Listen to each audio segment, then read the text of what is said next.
exactly are you kneeling for, and why have you chosen the flag and the anthem to do it? What message are the adults sending, by the way? Why are the football players protesting? Why are they kneeling? Well, they kneel because yesterday the Cleveland Police Department reinstated 5 officers who, in November 2012, were involved in a car chase that ended when they fired 137. Yeah, you're not mishearing that. That's 137 shots at an unarmed black couple, killing them both. That's right, only in the good old United States can the use of 137 bullets be deemed normal and justified when dealing with unarmed black people. It's quite literally more bullets in one encounter than officers in some countries shoot during their entire careers. That's why they kneel. Well, it's been 14 months since this movement began, and to those who were paying attention, Colin Kaepernick actually outlined point by point why he knelt. Yeah, to shine light on the issue of police brutality. There's a lot of things that need to change. One specifically is police brutality.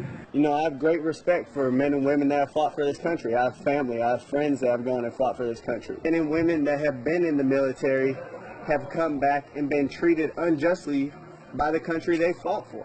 But yet, of course, politics like Tomi Lahren and co. still ask why. So here I thought I'd explain why, just by highlighting a few incidents from this past week that may have flown under the radar. They kneel because despite overwhelming evidence pointing to the threat posed by white domestic terrorists, and the fact that between 2001 and 2015 more Americans were killed by homegrown right-wing extremists, the FBI continues to perpetuate their history of surveillance and intimidation of black Americans, because according to a report that was never supposed to be made public, but was on October 6th, the FBI's Counter-Terrorism Division has concluded that the real threat is from black identity extremism. Yep, the good old FBI chooses to ignore the Oklahoma City bombers, the white supremacists who wallow in Nazi nostalgia, the racists who spray gunfire in black churches, the psychopaths like the one who murdered 59 people in Las Vegas, and the would-be mass murdering terrorist who tried to kill innocent people using ammonium nitrate fuel explosives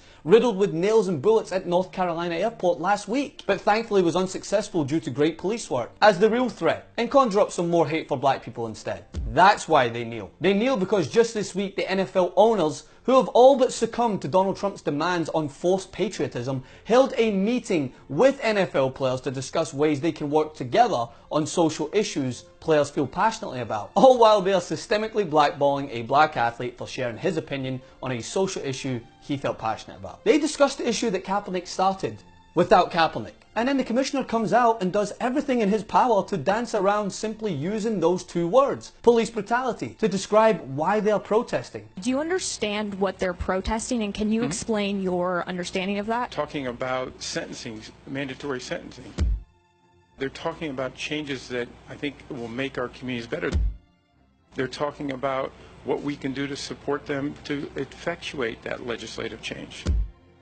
That's why they kneel. Well, they kneel because despite clear evidence that black Americans are more frequently targeted and more likely to be shot and killed when unarmed by law enforcement, the Justice Department and Attorney General Jeff Sessions sees no need for police reform. Hence why he has sought to abolish the minimal police reform measures put in place during Obama's administration. Something that right under our nose is being dismantled more and more each week. That's why they kneel. They kneel because to the current Commander-in-Chief, marching with swastikas and KKK symbols protesting America's reluctance to be ethnically cleansed is considered constitutionally acceptable and worth the both sides treatment. But when a black man protests judicial injustice, he is called a son of a bitch and vilified as an enemy of the state for disrespecting the flag, the anthem, and the troops. But not at one point has he talked about police brutality. That's why they kneel. Follow me on Instagram at Francis M. Maxwell and on Twitter also at Francis M. Maxwell. Like and share the video. Continue to resist.